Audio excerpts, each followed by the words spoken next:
I touch people Words with echo, words. echo. Welcome to Poetically Thinking. I'm your host, Kim B. Miller. Words can touch you, cut you, heal you, complete you, and Words destroy echo, you. echo. Let's talk. Hi, everyone. Welcome to my inaugural broadcast of Poetically Thinking. I am your host, Kim B. Miller. Yes, this is live, so there may be some ups and downs, some bumps along the way, but we're going to keep going. And thank you all for tuning in. For those of you who know nothing about me, you can find more information at my website, which is kimbmiller.com. And a little bit of background, I am a spoken word poet, facilitator, motivational speaker, and a teaching artist. I am Prince William County Poet Laureate Emerita. I'm the first African American Poet Laureate for Prince William County, Manassas, and Manassas Park, Virginia. I am the 2022 DMV Renaissance Haikuist of the Year. I am the 2021 DMV Renaissance Haikuist of the Year. I am the 2021 DMV Business Award winner in the category of Arts and Entertainment. And I'm an author of several books. So why Poetically Thinking? How long is this podcast? How long is it going to be? And why YouTube as opposed to all the different things? I wanted to do a visual one. That's the answer to that. And how long? Well, since you know I love haiku, and haiku are 17 syllables, I plan on doing this podcast for 17 minutes. I know some of you are like, what? Isn't that kind of short? Well, I think you can punch a lot in a little bit of time, as you can tell by my haiku. And for those of you who don't know what haiku are, they're 17 syllables, traditional ones, beautiful Japanese art form, are only on nature. Non traditional ones are typically called senryu. Uh, Spoken word poets have kind of taken a little liberty with the senryus, and we make that on any subject. But it's still 17 syllables. Okay, so you'll hear me do some haiku, you'll hear me do kimisms, which are my sayings, and you hear me talk about a subject. So let's get to the subject at hand. So, what are we talking about today? We're talking about how so many people have these calendars full of things, full of appointments, full of to dos, full of, uh, especially the creative folks, full of jobs, upcoming performances, things of that nature. And we have programmed ourselves to say that if we're busy, we're good. I'm going to say it again. We have programmed ourselves to say if we're busy, we're good. But are we? I'm asking a question. Are we? And the reason why I say no is because haiku. You have calendar fillers, not soul fulfillers. Schedule time with truth. And the reason why I say that is we think the blueprint to success is just keep going. Okay, I only got one show coming up, only got one audition coming up. I'm not doing enough. There's people out there who's done this, who's done that, but that's not your blueprint. What about your blueprint? Just because you have a calendar full of things from Monday through Saturday doesn't mean it's fulfilling. Doesn't mean it's what you're supposed to be doing. Are you just filling up your calendar so you can say you're doing something, or are you doing what you're really supposed to be doing? Again, are you filling up your calendar with stuff you're supposed to be doing, or are you just filling up your calendar so you can say you have stuff to do? There's a difference. And if you don't recognize the nuance between those two, you'll be stuck running around trying to say, but I got 5 things on my calendar. My week is full. What is it full of? What is it full of? And then on top of that, we don't take a pause. Kimism, my sayings. A pause is not a punishment. I don't know who need to hear that. A pause is not a punishment. You resting and taking care of your mental, physical, and spiritual health is not a punishment. You scheduling time with nothing to do but sleep, rest, and self care is not a punishment. It's not optional either. Because eventually the body's going to do, it's going to get what it needs. And then your calendar is not going to be relevant.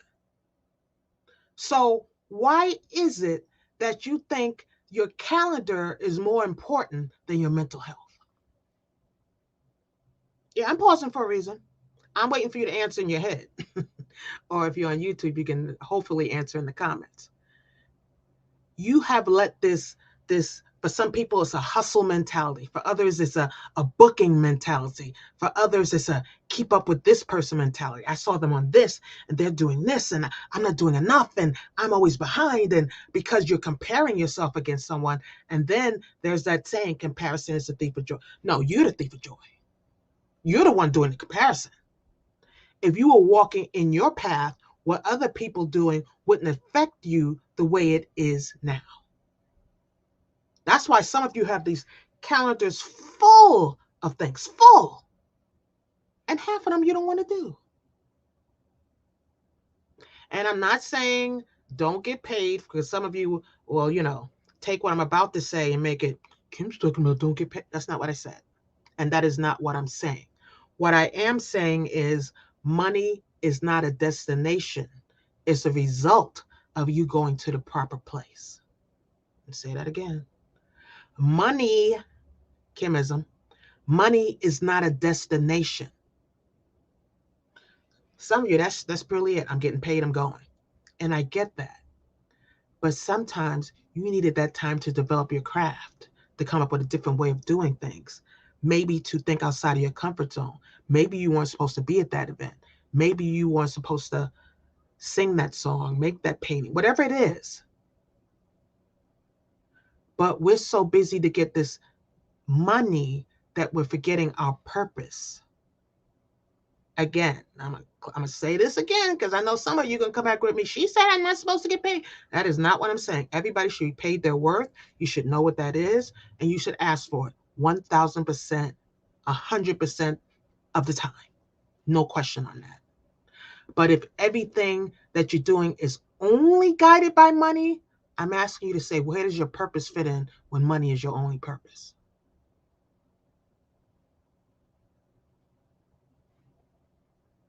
Money can be a result of doing a good job.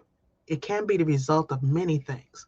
It's not all evil, but when your consumption of it is everything, it becomes all evil. Are we hearing? Or right now, some of you are just too busy defending yourself. Oh, she don't know what she's talking about. Oh, she talking about being broke. I'm keeping my calendar full. Okay. But be careful of the destination you're reaching when you overlook your purpose.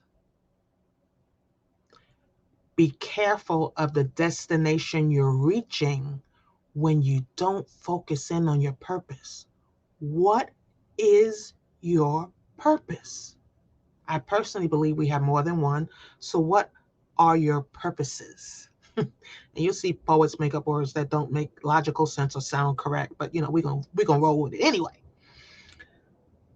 If you have accepted something as something you're going to be in a part of, what is your purpose? We all have a finite time on this planet, in this life, in this body, in this soul. Soul, I believe, lives on, but that's a whole nother conversation. What is your purpose? If you've accepted something, what's your purpose in it? What are you trying to achieve? Is your calendar full of your purpose or things you just took because, well, they asked me and I'm going to do it anyway? Sometimes your no can be so powerful, but if you taught yourself not to use it. You don't have to be at every event. You don't have to say yes to everything. And that's perfectly okay. It's called boundaries. But you can't ask someone else to set your boundary.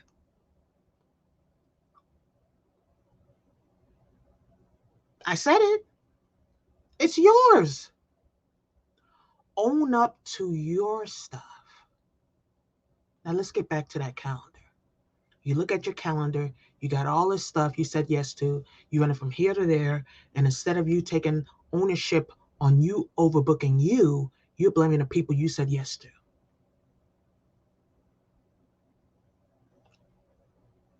Mm-hmm. Yeah, I'm waiting for some truth.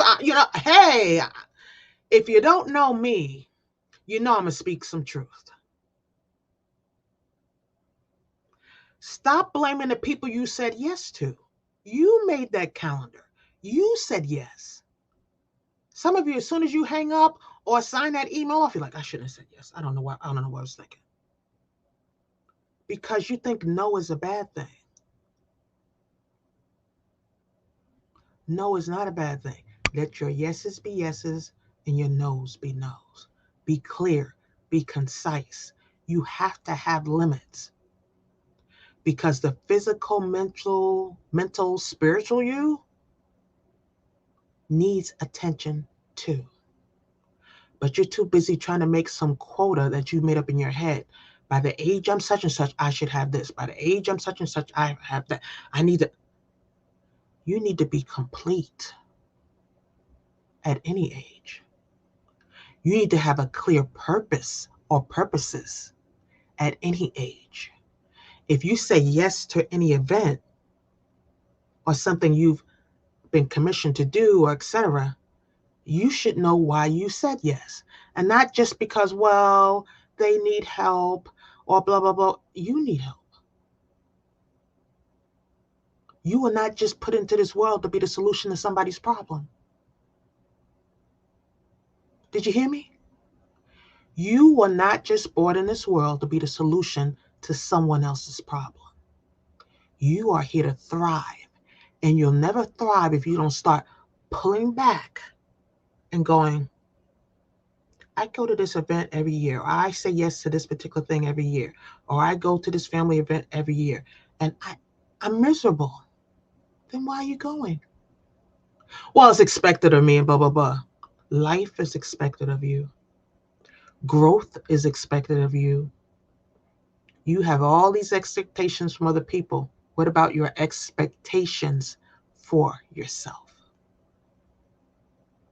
Again, this is going to be a new way of thinking for some people because you kind of been programmed to pull back and think of everybody else, and you kind of like on the sideline going, I'll get in there eventually, or at a certain part of time, I'll get there, or when so-and-so gets a certain age, I'll get there, or all these things you've told yourself is when you have you time, so to speak. But you time starts today. It starts today. It starts today with you taking a realistic look at you for who you are and for who you aren't. You are not just a chemism. You are not just the sum of your mistakes. You're a whole human being.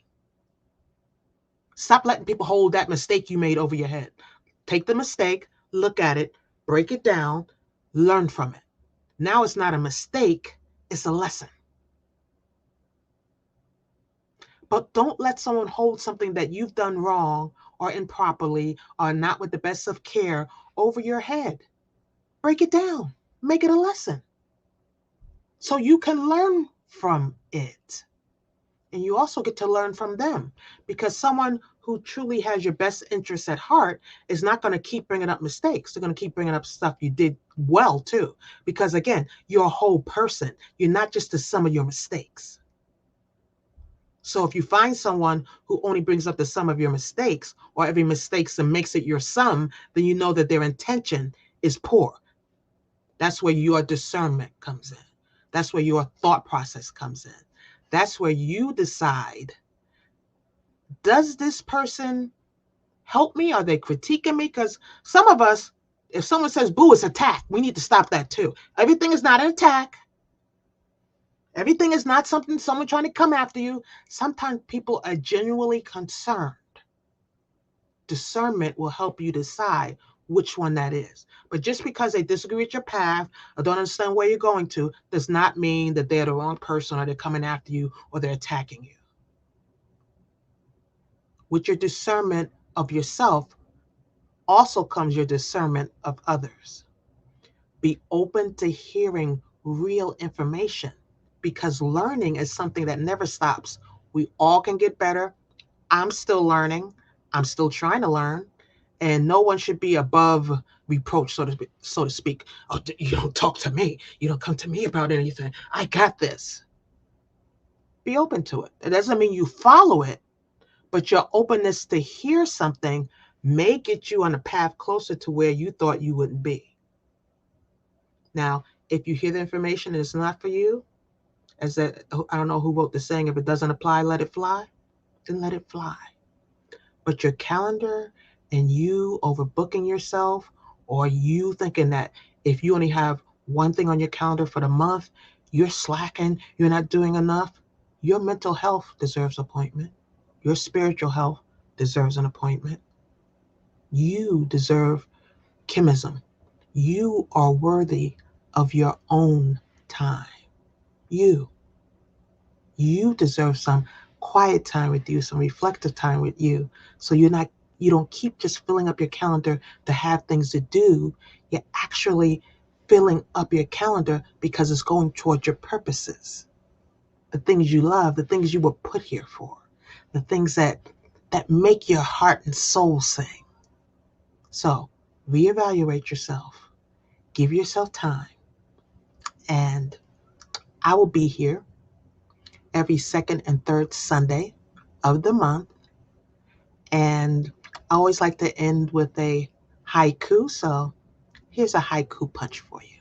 I hope you enjoy it, and I'll see you next week.